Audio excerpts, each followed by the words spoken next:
First off, we have China Rising. Now this came out at launch with Battlefield 4. It has Altai Range, Silk Road, Dragon Pass and Gillen Peaks. They are the 4 maps that come with it. These are very large open maps.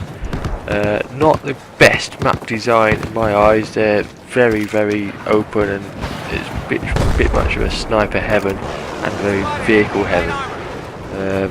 They are very heavily vehicle based. There's a lot of tanks going around, there's a lot of helicopters going around. In my experience, if you're not in a vehicle, you're pretty much going to get shot within a couple of minutes. It's very poor and it's probably considered the worst DLCs out there at the moment. Now they're probably considered the worst DLC because of the no levolution that happens in these maps. I mean, there's absolutely no levolution at all. You get the odd building collapsing and this, that and the other destroying, but vanilla maps have big levolution moments that make you go wow, and these 4 maps in China Rising just have no levolution whatsoever.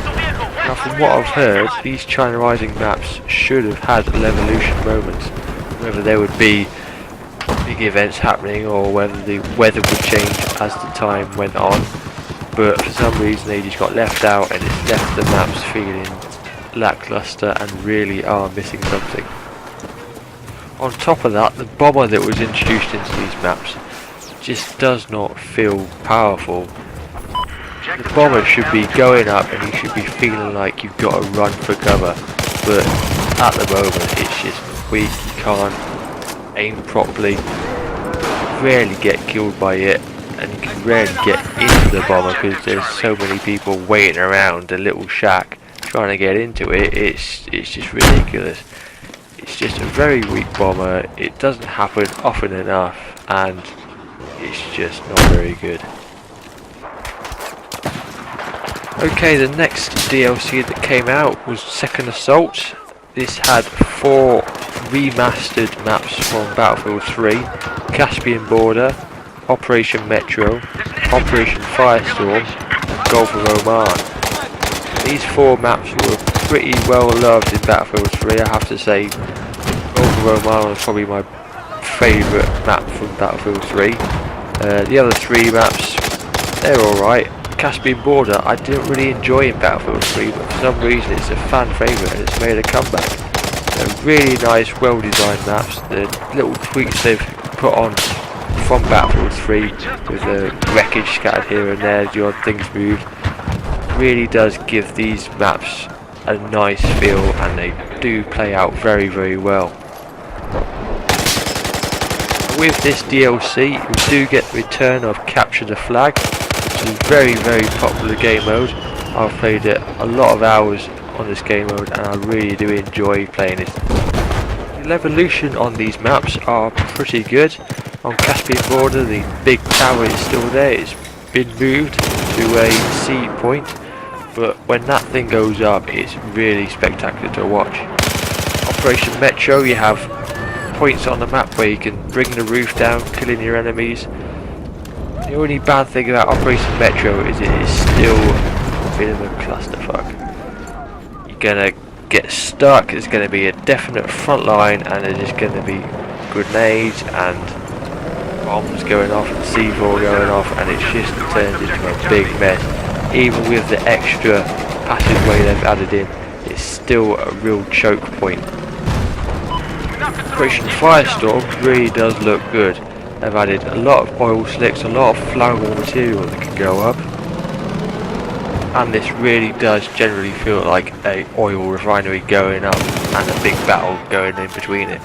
It's a really well designed map, it's really well thought out levolution and it's one of my favourite maps. Probably one of the most spectacular levolutions are on Gulf of Oman with the big sandstorm that comes rolling in.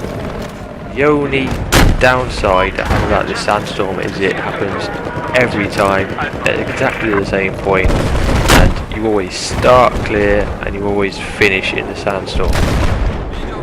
What I would like to have seen is the sandstorm happening at random times. i.e. you might start off in the sandstorm and it might continue throughout the whole game mode, or you might start off clear and it will stay clear throughout the whole game mode, or they could mix it up where you would start in the sandstorm, finish in clear, or start off clear, go through a sandstorm, come out clear again. Just mix it up a bit to the length of the sandstorm. Maybe just on one portion of the map have a sandstorm. They could have done a lot better with this, but it's still very good. It gives a real heavy atmosphere to the map and it's just so good. Now the next DLC to come out was Naval Strike, pretty soon after the second assault. These 4 maps are Nurture Strike, Operation Water, Lost Islands and Wavebreaker. Now these 4 maps are very well designed. These are probably the best 4 maps out of all the DLC maps.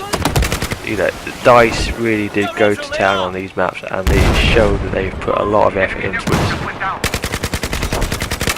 It gives you a good mix of infantry fighting, it gives you a great availability to get out in your boat and do some boat battles. It's really good. Now with this DLC came the Carrier Assault mode, and this is a real fun game mode. It's Conquest mixed with Rush at the end, and it's a real fun game mode where you can play 2 ways, you can play both ways. Now basically the idea of the game mode is you capture points, and these points will then start launching missiles towards the enemy carrier. The enemy carrier will then start taking damage, and as soon as that carrier has reached 50% damage, the carrier will open and you will then be able to enter it and disarm MCOMs in a rush style. This is probably one of the most enjoyable game modes and probably the most popular game mode on Battlefield 4 at the moment. And of course we all managed to find it, the Megalodon. The Megalodon made an appearance and wow, I've not seen it myself, I've not managed to trigger it. It is very hard to try and trigger it, trying to get 10 guys to get around that buoy without killing each other, but it is so good when you see it online, and when you finally found it, guys, it was brilliant. Okay, the next DLC and the latest DLC is Dragon's Teeth. These contain Pearl Market, Lamphini Garden, Propaganda and Sunken Dragon. Now these maps are pretty good, they're very close quarters, especially Pearl Market. It is just utter chaos, but they're very well designed maps. Good levolution on Lamphini Garden when the big mudslide comes down and just takes everything out, trains go, everything goes. That is a pretty cool moment, a pretty good levolution. With this DLC you do get an odd mix of gadgets coming with it. Everyone saw the first pictures of the Riot and Shield and thought, wow, this is going to be amazing, this is going to be like Sparta, there's going to be phalanx of Riot Shields moving up corridors and they're going to be indestructible. But as soon as you all started playing with them, they were so weak, there's no point in using them because you can still get killed if you're slightly not looking towards them, you can just get shot from the side. It's a pretty poor gadget and not a lot of people are going to use it. The only people that are going to use it are going to be using it to get the assignment. The other gadget is the remote control machine gun.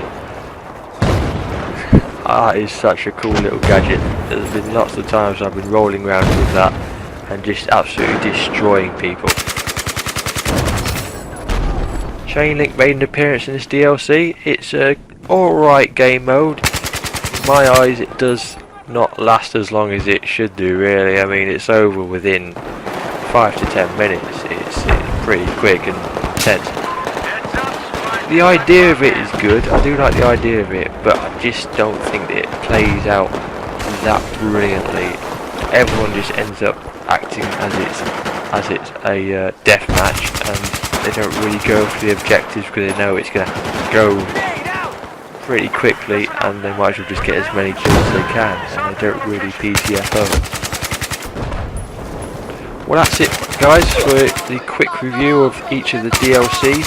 Please leave a comment and a like below, and Please do let me know which is your favourite DLCs and what you would like to see in the final DLC.